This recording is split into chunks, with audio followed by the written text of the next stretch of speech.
Let us walk you through how to fix Xiaomi won't turn on or black screen. This problem can happen if your phone's battery is completely drained, the software has crashed, or there is a minor hardware issue.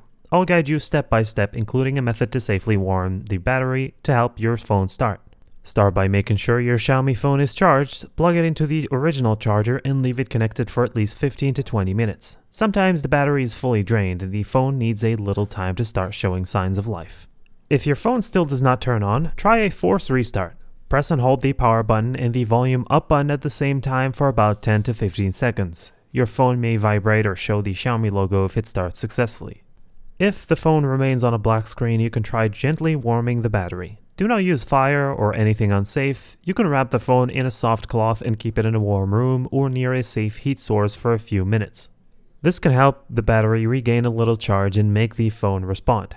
After warming the battery, try turning on the phone again by pressing and holding the power button. If it starts, allow it to charge fully before using it normally. If none of these steps work, the issue might be a deeper hardware problem and you may need professional help.